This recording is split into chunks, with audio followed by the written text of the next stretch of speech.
Hey, what's up guys? Mass Mechanics here and welcome back to the channel. Today we are working on our 2022 brand new F350 Power Stroke Lariat. Now, this truck is pretty well outfitted, but what we're going to add in today is this bed tray, because we have the spray-in liner, but we also have the fifth wheel and the gooseneck in there, and we don't want those pucks to get any kind of dirt or pieces of wood chips or whatever we use this truck for in the future. So we're going to place this over it, and then we'll take it out whenever we need to use our fifth wheel. But it'll help protect that puck system, and it'll help if we throw big chunks of wood in or something, that it won't gouge up the nice spray-in liner. So let me pull this out because I just got it from the dealer, and we will install it properly.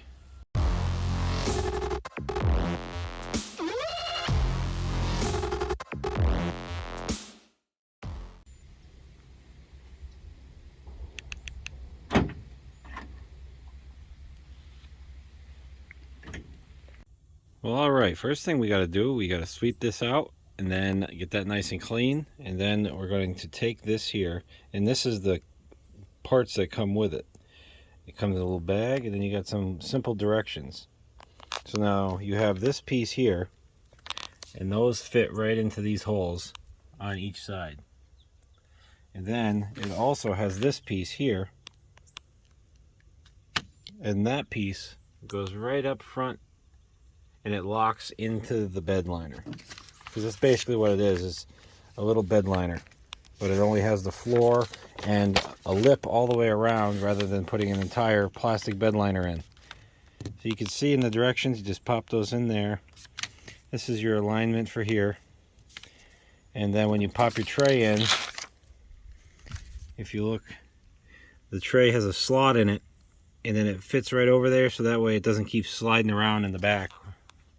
So that way you can put stuff in there and not worry about it. Now the tray is good because you have a nice lip all the way around, and once we get it installed quickly, I will show it to you so you can see if it's a better idea for you like it was for me. And I'll even give you the part number for it so you can order one for yourself if you're looking for one, because I think they're a lot better than a mat, because I don't want to have garbage getting into these pucks. And I also like to have the tray, because that way if you have, like for me, an engine or something in the back and it leaks oil, it gets stuck in the tray and doesn't drain underneath the mat, and you're trying to clean it through the bed and it's just a mess. So let me start putting the install together here, and then I will show you where we're at. And there you have it. There's that little piece stuck in the center. That way it'll keep the bed tray centered.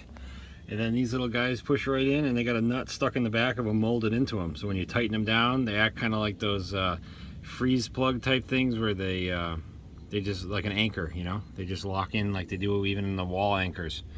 So we got those in. This is our Ford factory tag here. It gives you the part number, so if you're interested in doing one of these, this would be the part number you're looking for. That's the one that starts with a J and ends with a C. The top one in those the list there, that's the one for the short bed Super Duty.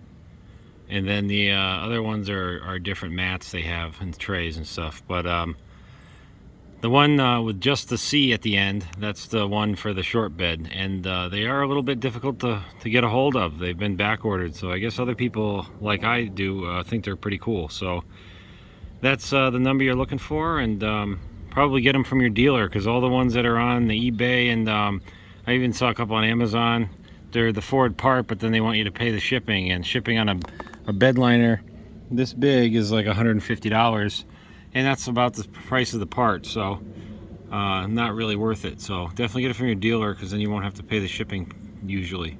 So yeah, now it's time to get going on this install. Now as you can see, the front slid right in its spot there, no problem at all. And then this side is in, it's just doesn't have the bolt in it yet. And then on this side you have to fight with it a little bit. Now the way to fight with it on normal bed liners, this goes for full bed liners or this type of liner, you always try to pick it up from the center. And then I'm holding the camera here, but I'll show you. You push down on the side and it just slides right in, but you always lift the bed liner from the center, and that way they can pop right in and right out. It makes it a lot easier, especially if you have the ones that tuck up under here, when you lift it in the center, these drop down far enough where you can actually get them out from under here. So the trick of taking a hard plastic bed liner out is just pick it up right here. That's a quick little tip on it. So I'm going to get these bolts in now, and then we should be in business. Well, all right guys, it was easy as that. Just put that one piece there in the middle, get it stuck on, and even with the bed liner, it did stick really well, so that was good. And then also we have the bolt in on each side. So there is this one on this side and one right over there. Just make sure that the thing doesn't spin behind it. So I just put a little pressure inward, that way it won't spin, so you can get it to snug up. Otherwise, it has all the benefits of a regular plastic bed liner, but it's easy to come in and out, and you still have the spray in that's here, and it'll protect our puck system. And if we spill any kind of fluids or anything in here, it'll also act like a regular bed liner would, rather than get it all inside the little crevices and seams in the bed. So I definitely look forward to using it. Well, thanks a lot for watching, guys. That was just a quick video on this bed tray install, because I haven't seen it out there before, and I really wanted people to get them if they like them, because for me that's a great option. Other people, the rubber mat's good, and other people, they want the drop-in bed liner or just the spray-in. But for me, having the spray-in with the fifth wheel and having that to kind of protect everything and allow me to not worry about getting fluid everywhere from all the engines and trannies and things I tow around, or gouge up the actual bed floor with an axle shaft, you know, anything heavy that I have that's steel for all my car builds. So it just makes a nice easy way of doing that without having to worry about it. So please guys, like, subscribe, and check out our other content. We have a lot of other builds on there, and they're going to keep moving ahead too. This one also has quite a bit more stuff coming for it in the future. We're just going to have to see when things come in, because shipping seems to be taking forever on everything. So please guys, again, like, subscribe, check us out on Instagram or Facebook. We're the Mass Mechanics.